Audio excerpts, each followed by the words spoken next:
Assalamualaikum warahmatullahi wabarakatuh. Pemirsa gapai kemuliaan yang dirahmati Allah, bagi umat muslim, membaca lafaz Bismillahirrahmanirrahim dianjurkan untuk memulai segala sesuatu.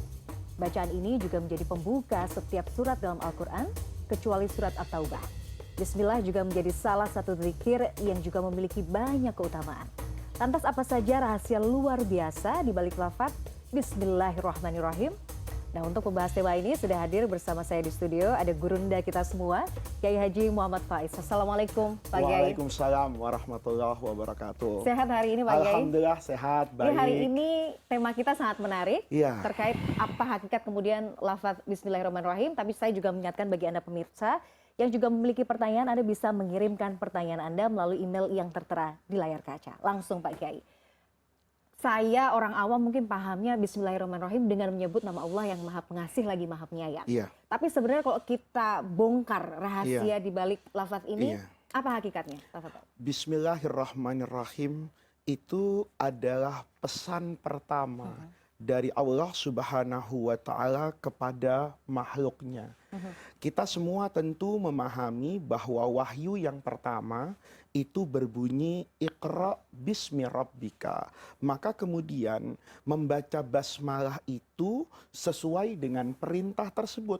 Iqra bismi rabbika. Segala apapun yang akan kalian lakukan, maka mulailah dengan bismi rabbika, menyebut nama Tuhanmu. Kalau kemudian kita lihat pada kaidah agama, Allah Subhanahu wa Ta'ala itu disifati sebagai huwal awwalu wal akhir, az-zahiru wal batin. Al-awwal yang maha dahulu, tidak ada yang mengawali Allah, wal akhir dan yang maha kekal abadi. Allah juga disifati dengan az-zahir, yang maha jelas kekuasaannya, yang maha jelas bukti keberadaannya, dan al-batin yang tersimpan hakikat zatnya. Oleh karena itu ketika kita membaca bismillah, maka kita sesuai dengan al-awwal yang pertama. Ketika kita membaca basmalah, maka itu sesuai dengan az-zahir yang harus kita tampakkan, yang harus kita perlihatkan, itu adalah Allah Subhanahu wa Ta'ala.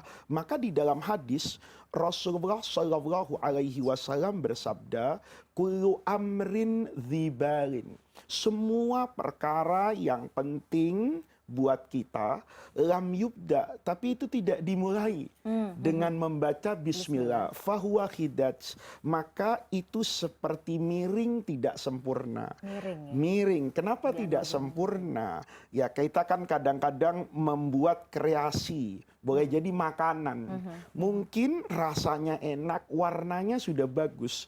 Tapi ketika kita membuat kue misalnya, tiba-tiba bentuknya agak miring, kan rasanya kurang pas. Ya. Nah, oleh karena itu kata Nabi, kesempurnaan itu dimulai dengan membaca al-basmalah.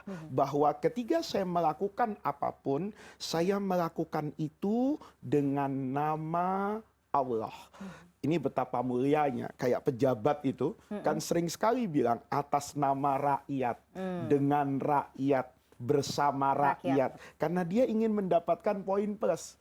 Kalau bersama rakyat saja sudah dipuji, bagaimana orang yang melakukan apapun dengan nama Allah, karena Allah, dan bersama dengan Allah. Itu sebetulnya intisari yang diinginkan dari perintah memulai segala sesuatu itu dengan basmalah.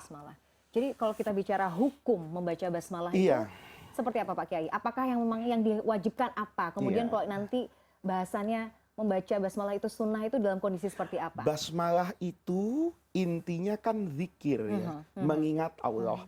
Oleh karena itu hukumnya bisa dilihat dari beberapa sisi atau dari beberapa aspek. Yang pertama, kalau kita sedang sholat, kemudian membaca bismillah di dalam sholat itu hukumnya apa?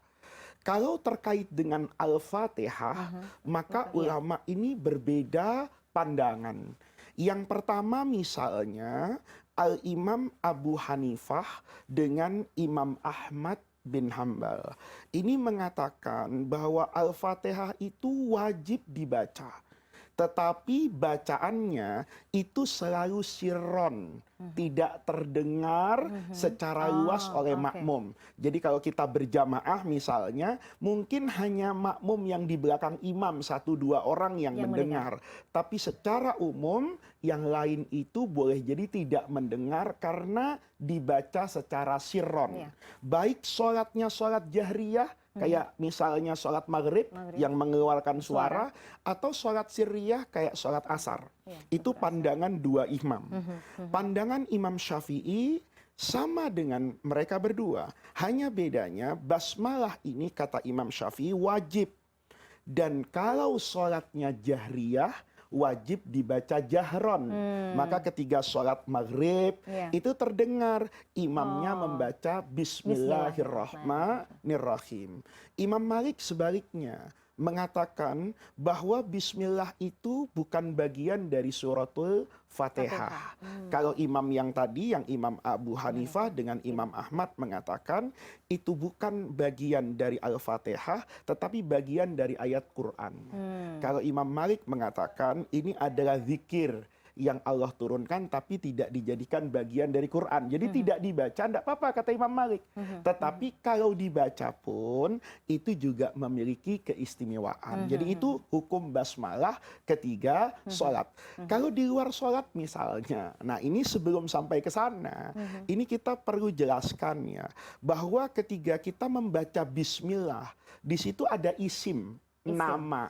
Nah, di sini nanti ulama akan membedakan apa bedanya bismillah, apa bedanya billah. Dalam doa keseharian itu juga kita kadang-kadang menggunakan dua variabel ini. Misalnya, Mila kalau mau tidur, itu kan baca doa bismikallahumma. Tapi dalam zikir pagi dan sore itu kita berdoa Allahumma bika asbahna. Ya Allah, denganmu, bukan dengan namamu. Denganmu asbahna, saya masuk di pagi hari, maka berilah pertolongan kepada saya. Wabika amsaina, dan nanti sore saya akan memasuki waktu sore itu denganmu ya Allah, bukan dengan namamu. Nah, ini ada bahasan tersendiri. Bahasannya kata ulama misalnya, kalau dalam kata yang kita ucapkan itu disisipkan isim. Bismi. Nah, isim itu dalam bahasa Arab dari kata-kata as-simatu was-sumu. Simah itu tanda. Orang itu kan bisa tahu ada tandanya namanya. Faiz saya, Mila, Mila. Itu jadi ada namanya. Pengenal begitu pengenal. Itu namanya simah. Kemudian as-sumu.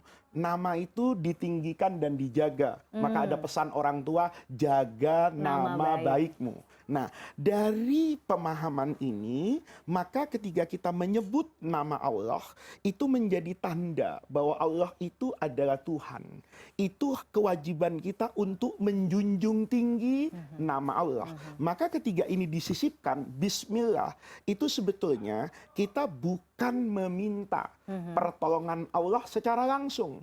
Tetapi kita sedang ingin memberi warna ketuhanan pada aktivitas yang ingin kita lakukan. Jadi ketika Mila nanti malam tidur kemudian membaca Bismikallahumma, maka hatinya seolah mengatakan, saya ini tidur karena perintah Allah.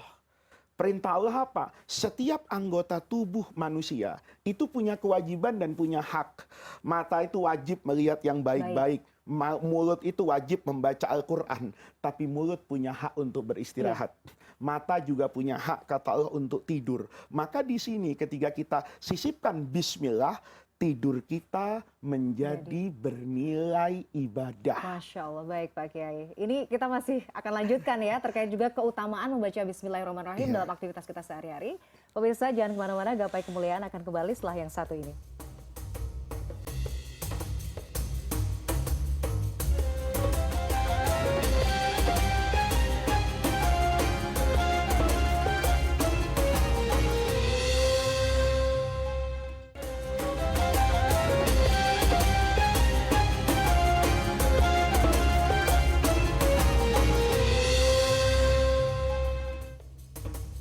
terima kasih Anda masih menyaksikan Gapai Kemuliaan dalam episode Rahasia di Balik Bismillah. Kita lanjutkan Pak Kiai.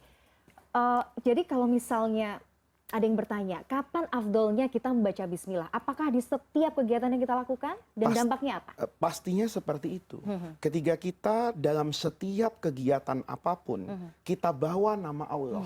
Tadi saya katakan akan memberi warna ketuhanan terhadap aktivitas itu.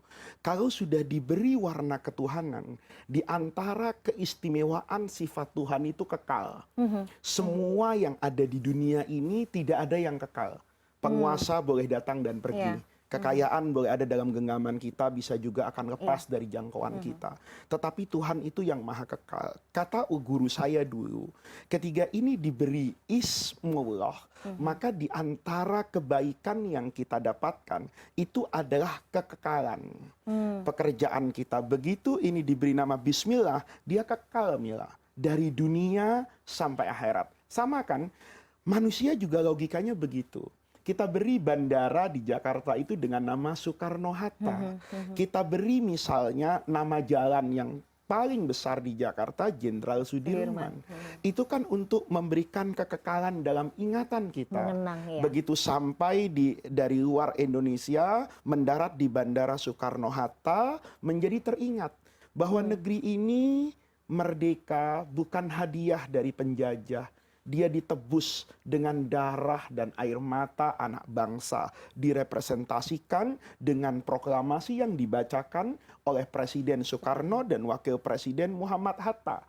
Mengapa jalan di pusat bisnis itu dinamakan Jenderal Sudirman? Anda harus ingat, ada seorang jenderal yang memimpin pasukan dengan paru-paru yang sudah tidak sempurna untuk memerdekakan bangsa ini. Lalu apakah kemudian orientasi bisnis kita semata-mata kekayaan? Apakah ketika saya berjalan ke kantor pemerintahan di Jalan Jenderal Sudirman, pantas untuk kemudian orientasinya hanya kekuasaan semata, lupa dengan pengorbanan pahlawan. Pahlawan itu ketika rela masuk gunung, masuk hutan, keluar hutan, naik gunung, turun gunung. Anaknya jadi yatim, istrinya jadi janda, jiwa yang hilang itu kan ingin kebaikan untuk negeri ini. Maka di situ ada kekekalan. Nah, itu sebetulnya agama itu logikanya logika yang manusiawi. Bawa nama Allah, maka pekerjaanmu yang pertama akan kekal sampai di akhirat. Yang kedua, kau selalu ingat, tidak pantas di Jalan Jenderal Sudirman ada kemaksiatan misalnya. Tidak pantas pekerjaan yang Anda lakukan itu kemudian memberikan dampak negatif. Padahal Anda sudah membawa nama Tuhan di sana. Jadi itu di antara keberkahan setiap aktivitas yang dimulai dengan bacaan Bismillahirrahmanirrahim. Masya Allah, luar biasa. Nah, salah satu juga yang kita belajar dari kecil Pak Kiai, ini kan kalau mau makan harus baca bismillah gitu ya. Tapi kan kadang-kadang saking lapernya lupa. Di tengah-tengah baru, ya Allah belum baca bismillah. Itu kan ada juga ya, bagaimana cara kemudian menyiasati. Nah, ini ulama mengatakan bagian dari rahmatnya Allah. Nabi Muhammad tuh bil mu'minin ra'ufun rahim. Nabi Muhammad itu dikatakan diutus ke dunia ini rahmatan lil alamin. Di mana rahmatnya? Nabi mengajarkan kalau lupa di awal, ingat di tengah, itu namanya istidrak. Baca di tengah. Baca di tengah. Jadi langsung baca Bismillahi awalihi. Ya Allah, dari awal yang sudah saya telan ini, belum saya kasih warna ketuhanan, sekarang saya sadar. Saya lupa sebagai manusia. Mohon maaf ya Allah, yang tadi juga tolong dikasih Bismillah. Kalau Anda lupa sampai akhir, ya, maka dikatakan Bismillahi awalihi wa akhirihi. Jadi ya Allah, Bismillah yang pertama sampai yang terakhir. Tapi jangan sampai Bismillah seminggu.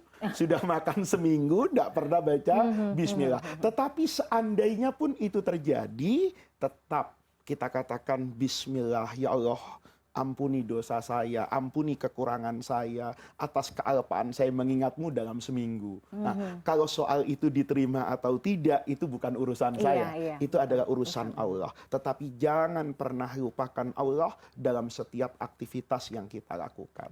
Karena itu tadi yang kita kejarkan tidak hanya embel dunianya ya Pak Kiai ya. Betul. Keberkahan, Betul. kekekalan. Yang nanti insya Allah akan kita panen ya. Iya, karena kan dunia ini ladang, Iya, betul. sawah di mana kita menanam, dan akhirat nanti adalah masa di mana kita memanen apa yang kita tanam di dunia. Baik, Pak Kiai, yang juga jadi pertanyaan saya, penasaran.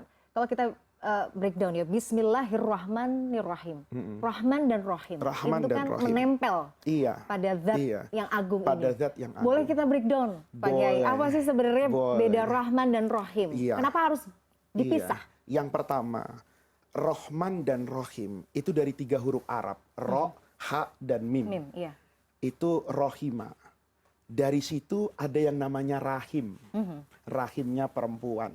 Kalau saya berbicara tentang rahim, apa yang Mila bayangkan? Pasti hubungan ibu dengan anak. Itu adalah kasih sayang sejati. Seorang ibu pasti mencintai anaknya. Dan seorang anak pasti mencintai ibunya. Begitu Mila buka Al-Quran, yang ditemukan pertama itu kan Allah. Kemudian Mila penasaran. Allah itu karakternya gimana sih? Iya. Ternyata karakternya itu adalah Ar-Rahman Ar-Rahim. Kata Allah, khalaq anar rahman. Saya ini yang maha pengasih. Wa khalaqtur rahima. Bahkan saya yang menciptakan rahim. Bahkan rahim itu saya beri nama dari nama saya. Iya, betul. Untuk Anda membayangkan kalau kasih sayang ibu kepada anaknya sedemikian besar, bagaimana Allah yang kata rahim yang melahirkan kasih sayang ibu itu berasal dari Allah. Seakan-akan Allah memperkenalkan dirinya kepada kita bahwa pola interaksi saya dengan hambanya itu dibangun atas dasar rahmat. Maka di dalam Al-Quran dikatakan wasiat rahmati. Rahmat saya itu wasiat kulla syai'in, mencakup segala sesuatu. Bahkan di dalam hadis Allah itu menyampaikan kepada Rasulullah, inna rahmati, rahmatku sabaqat ghadabi, akan selalu jauh di depan daripada murkaku. Itulah rahasia Rahman dan Rahim. Itu baru Dahsyat. satu. Itu baru satu. Masih baru ada satu. 90, total ada 99 nama. Ada Ya. 9 dan ada banyak makna dari kata-kata Rahman dan Rahim itu sendiri. Rahman itu kata ulama ada yang mengartikan itu aktualisasi dari rahmat. Ini perbuatannya. Rahim itu zatnya. Maka pantas Allah itu mencurahkan rahmannya karena Allah itu yang maha rahim. Ada yang mengatakan bahwa rahman itu menggambarkan kesempurnaan dan kesementaraan. Sementara rahim itu menggambarkan kesinambungan dan kemantapan. Apa artinya? Ini kalau belajar ilmu sorof, ya, membutuhkan pengetahuan yang cukup tentang tata bahasa Arab. Rahman itu saya katakan tadi kesempurnaan. Kayak orang haus itu dalam bahasa Arab tuh atsun. Tapi kalau sangat haus menjadi atsan. Sempurna dia. Godobun tuh marah, godban tuh sangat marah. Sempurna marahnya. Puncaknya begitu ya? Puncaknya. Okay. Tetapi sementara kan? Iya. Gitu loh. Maka Rahman itu dikatakan kesempurnaan rahmat Allah. Siapapun akan mendapatkan baik rahmat yang taat ini. Siapapun. maupun yang tidak taat. Karena dia bersifat sementara di dunia. Nanti rahim itu adalah kemantapan dan kesinambungan di akhirat. Masya Allah. Bagai ini menarik itu sekali. Masih ada lagi, tapi tentu tidak mungkin kita bahas semuanya. Kita harus jeda dulu Pak Kiai. Pemirsa jangan kemana-mana, Gapai Kemuliaan akan kembali setelah yang satu ini.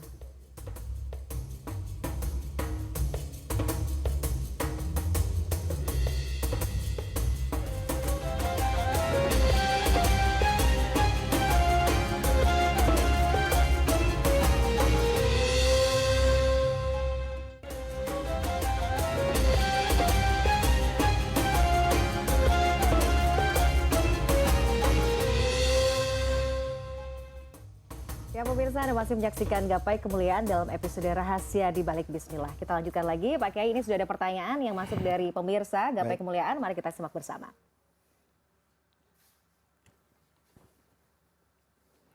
Assalamualaikum warahmatullahi wabarakatuh. Pak Ustadz, mengapa dalam Al-Quran surat At-Taubah tidak diawali dengan Bismillah? Terima kasih atas jawabannya. Silakan. Ya, ini jawabannya banyak sekali. Ada di antara ulama yang menjawab karena di dalam surah At-Taubah itu ada perintah terkait dengan peperangan. Ketika umat Islam dizalimi, kemudian tidak diberi kesempatan untuk mengamalkan ajaran agamanya, dibolehkan untuk melakukan perlawanan bersenjata. Ada banyak variabel jawabannya, tetapi dulu guru saya mengatakan, ini menunjukkan bahwa Al-Quran itu datangnya dari Allah, bukan apa maunya Nabi Muhammad. Kalau kita lihat, basmalah itu pada semua surah Al-Quran pasti ada basmalahnya.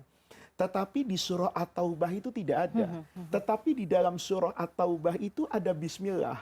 Ketika innahu min Sulaiman itu. Nah itu kemudian ada yang mengatakan tidak perlu terjadi pengulangan dua kali.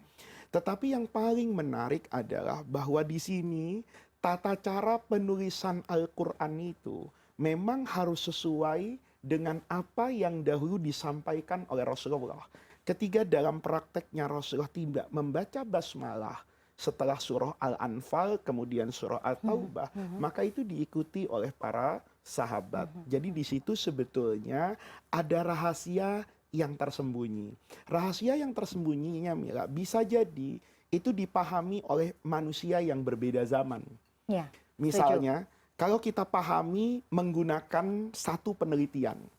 Ini menarik loh. Ada yang mengatakan bismillah itu setelah huruf ba itu tidak ditulis menggunakan alif. Tapi langsung ba, sin, dan mim. Itu agar basmalah itu berjumlah 19. Ada yang menemukan, ya itu disampaikan oleh Prof. Quraish Shihab misalnya di dalam tafsir Al-Misbah, dan dalam banyak beliau sampaikan, angka 19 ini menjadi kunci keaslian Quran. Karena hampir semua kata di dalam Al-Quran itu bisa dibagi angka 19. Misalnya bismi, isim itu ada 19, maka bisa dibagi 19. Allah itu ada 2689. Kalau nggak percaya, Mila hitung sendiri satu-satu. 2689. Itu bisa dibagi 19 kan. Nah itu semua. Kemudian balik pada surah At-Taubah tadi. Dia tidak ada bismillahnya. Tapi ini menarik loh. Kata-kata Ar-Rahim di dalam Quran itu jumlahnya 114. Ada orang bertanya, kayaknya salah nih. Karena di surah At-Taubah kan nggak ada bismillah. Pasti Ar-Rahimnya kan kurang satu. Harusnya 113. Oke, benar. Tetapi di surah At-Taubah itu ada Bismillahirrahmanirrahim yang jadi ayat. Innahu min Sulaiman. Berarti genap 114 misalnya. Tetapi kemudian di situ juga ada ayat yang berbunyi misalnya di Ali Imran, bil mu'minin ra'ufun rahim. Nah, ini kata-kata bil mu'minin ra'ufur rahim itu ternyata rahimnya itu bukan untuk Allah, tapi untuk Nabi Muhammad. Jadi ketiga ini tidak ada basmalahnya, itu untuk menjaga angka 19 tadi. Karena kalau ada basmalahnya, rahimnya jadi 115 dan itu tidak bisa dibagi 19. Apa yang saya sampaikan itu tidak pasti juga sebagai satu kebenaran. Mungkin nanti akan ada orang yang menghitung lebih cermat, ternyata tidak bisa dibagi 19. Tetapi apa yang saya baca ini cukup mengagumkan. Adapun kebenaran mutlak itu hanya Allah. Intinya adalah ketika Sayyidina Utsman menulis Mushaf Utsmani, karena dahulu Rasulullah tidak membaca bismillah di sana, maka beliau tidak menuliskan bismillah di situ. Oke, jadi tidak semuanya juga harus kita pahami dengan akal ya. Iya, itu rahasia Allah begitu ya Pak Kiai. Itu rahasia Allah. Ketiga ini kok aneh nggak ada bismillahnya. Apa ini salah kutip, apa salah tulis. Ya, ini bukan seperti yang kita bayangkan. Karena Al-Quran dahulu itu ditulis kembali dengan metode yang luar biasa. Jadi tidak mungkin ada kesalahan pada mushaf yang kita lihat. Karena Quran ini dulu kan ditulis di masa Rasulullah. Nabi itu kalau wahyu turun, Mila ya, maka murid-muridnya Nabi, para sahabat tuh terbagi-bagi. Sebelah kanan tuh penulis resmi, wahyu, nulis wahyu. Ini sekretaris Nabi.